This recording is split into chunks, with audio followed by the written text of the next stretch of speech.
Alright, hey guys, we are back with another deck profile from the Bainbridge Regional. This is a top 16 deck profile, 12th place. You want to go ahead and introduce yourself and tell us what you're playing? What's going on? My name is Grissom, and I played Memento. I finished 12th place with a record of 5-2. And we can get into the deck profile. Alrighty, let's see it. So your main starters, we're going to do 3 Dark Blade, 3 Witch, 3 of the Horse. This is your main 1-card starters. Right now, I think Darkblade's the better normal summon just because it allowing you to destroy triggers your other effects or allows you to use your other effects. But moving forward, Witch is going to be the better normal summon because the new Goblin spell allows you to tribute it off the field for cost. So that way we can dodge imperms. Alright. Something that's not normal, I play 2 Sleepy.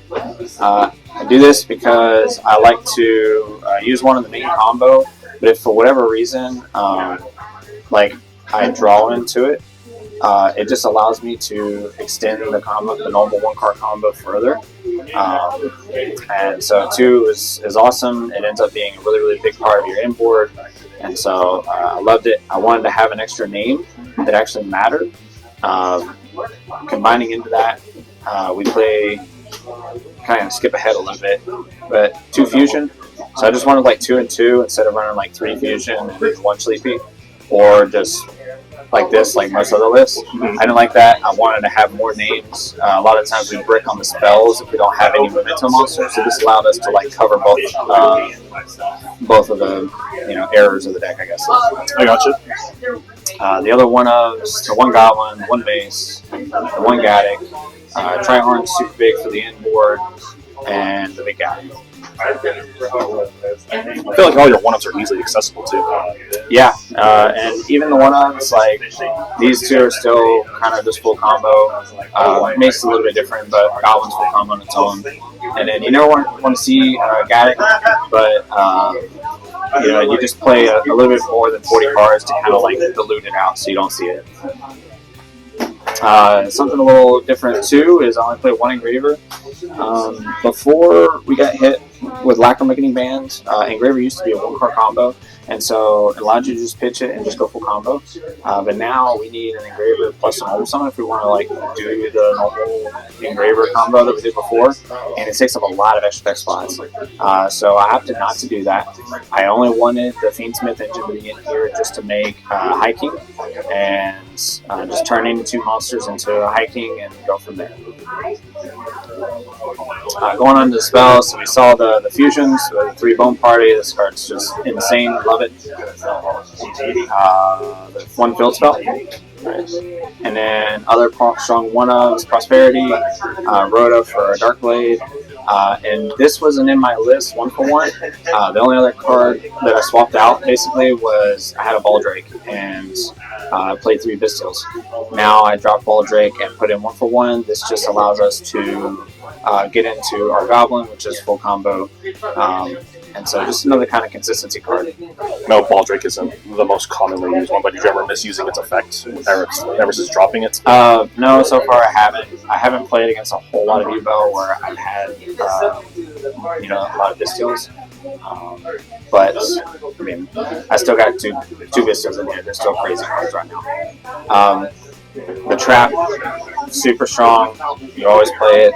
Even going second, you'll play it. It's kind of like if anybody played any like 60-card branded or 50-card branded, you kind of half crack the board, and then you can just end on this with a big guy, and that pretty much seals the game. So it's kind of like doing a puppet lock with branded after you crack the board. And this card was like MVP. We play it in this deck because we have the other continuous trap. This allows us to basically play into a 10-pie board, and they can't crack it. They need double board breakers.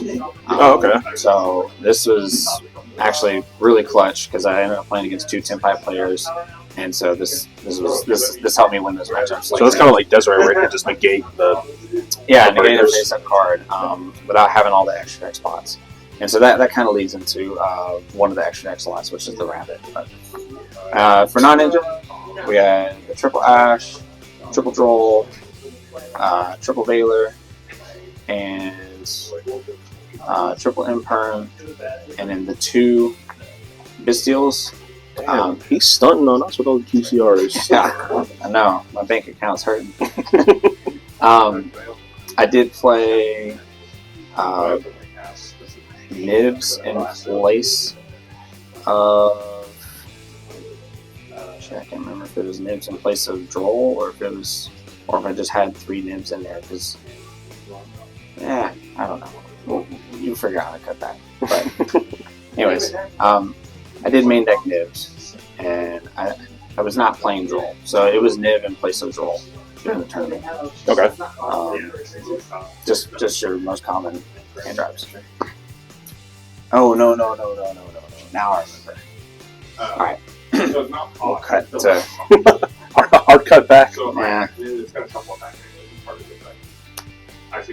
You have a bit.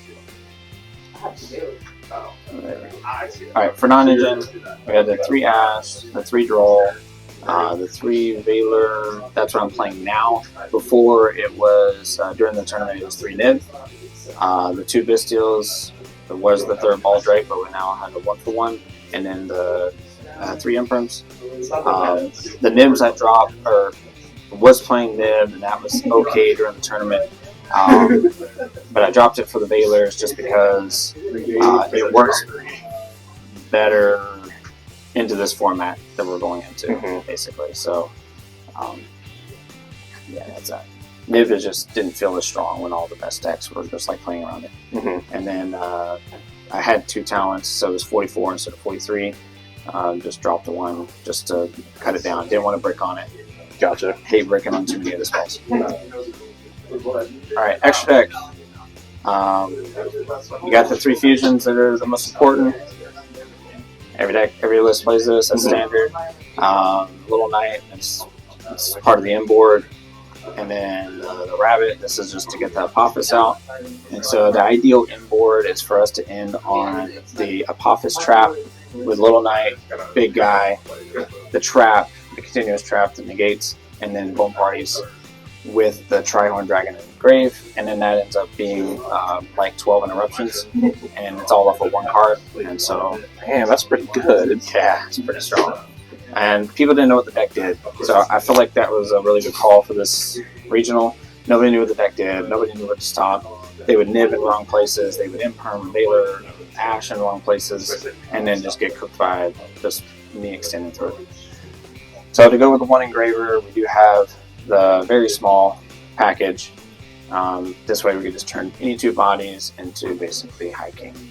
I didn't want to give up all the extra deck spots for the engraver, like the Fiendsmith engine, because it wasn't full combo on its own. And so it just felt like a waste whenever there's other utility spots we can use. Right.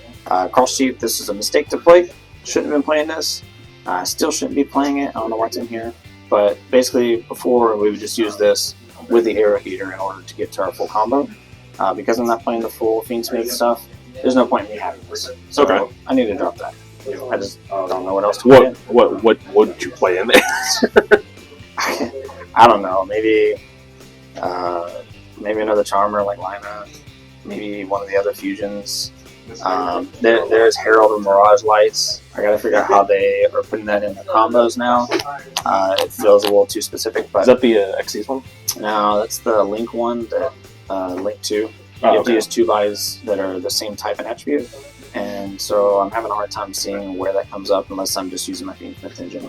Which in that case, it's like I'm choosing between using High King to protect from Niv or use that to protect from board breakers, and I don't like that. So this was huge.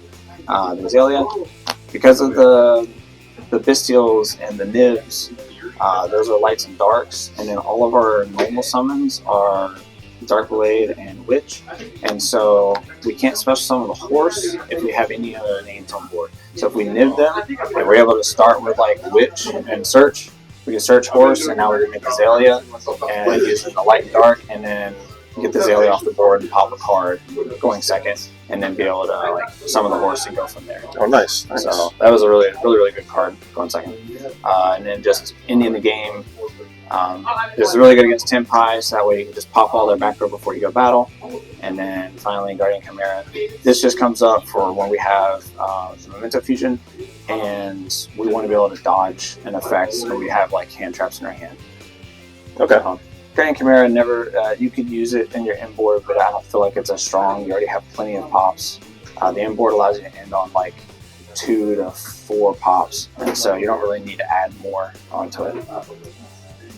As for side deck, these are like our going second cards, 3 Dark Ruler, and 3 Chummy. The Dark Rulers were supposed to be mainly for U-Bow, and Chummies are just really, really good. It's probably the best side deck card in the game. And then this deck super dies to Shifter, so we play all the protection from Shifter. This also works good against Tenpai because we can use it within the more Charming, and you know, we're kind of covered. Oh yeah. So most of the decks are gonna just run Roll Charming. So if we're going first, we end up like putting something like this in, plus our other like going first cards. Mm-hmm. And then Judgment, and just had one spot and needed to throw something good into it. So that's what this is. Judgment was super clutch in my matchups, basically against like the Tenpai players. I was able to end on the Apophis Trap plus a Judgment, so it didn't matter if they had double breakers, they weren't breaking the board. So, Judgment was great. Nice. I mean, if you're going to play a Floodgate, TCB is a really good one. No kidding. As far as matchups go, first round was against White Forest. That was not Runic, it was just pure White Forest, and it was 2-0. Tenpai. Did it have a toy box in it at all? Or toy vendor? I can't quite remember. He bricked, I think, both games. I don't quite remember it. I just remember him like kind of hyping up the deck, and I was like, I don't think it's good. And then it breaks, and so kind of speaks for itself. Yeah. Game 2 was against Tenpai. This is against one of our own local guys. 1-2-1. Game 3 was against another one of our guys. I lost to him. He was playing Memento. Basically, it's just a coin flip game, dice roll. He won dice roll, so went first, going first in third game, and then you can't break the board. Game 4 was against a Cash Kira, Despot, Fiendsmith, Super Heavy, and some other engine I can't remember now because we're a couple weeks afterwards. It was a wild deck. I don't know how he was 2-1 at that point. Yeah, I was about to say, going into round 4, you're 2-1, like coming across something like that. Dude, yeah, luckily he didn't get to pop off. I had like hand traps to stop him, but game 5 was against Tenpai. That's actually against one of the other guys who is kind of known for being really good. My deck was perfectly catered because he was playing just pure going second board breakers, and so both games I was able to end on just Judgment plus Apophis Trap from the Rabbit, and he was able to crack the board. Then game 6 was against Branded. I played Branded forever. If you've seen on this channel, I got a 60 card top list. I just knew every interaction he was doing, and I drew Bisteel both games to hit all of his targets, and I think Ash. So I drew Ash Bisteel with 2 games in a row against him. Nice. So that was clean up. And then the final game was against Virtual Beast. That was not really a game. Game 1, he shifted me. I passed, he killed me. Or he won die roll. He shifted, set up his board. I scooped, so he wouldn't know what I was doing. Game 2, he ashed in a weird spot, so then I talents looked at his hand, took out any of his other interruptions, and just went full combo. He scooped it up, didn't even want to try to play. And in game 3, he droll and he spelled me. And so I didn't play. So, but he was actually a really nice guy to play with. Very, very respectful. Nice. So 2 losses were what, Memento and Virtual Beast? Yep. So 5-2 was the final record. Ended up with 12th place. And yeah, I guess shout outs to all the guys at Football and Beat. Shout out to the channel for the deck profile. You guys have seen the Tenpai God over there getting second place, RJ. So thanks to him and all the PTSD he puts me through. My deck was basically catered to try and beat Tenpai because that was my scariest matchup. Oh yeah. Well, thank you so much for the deck profile, and congrats on your top, and we'll see you at Nats, alright? Alright, thanks. Thanks.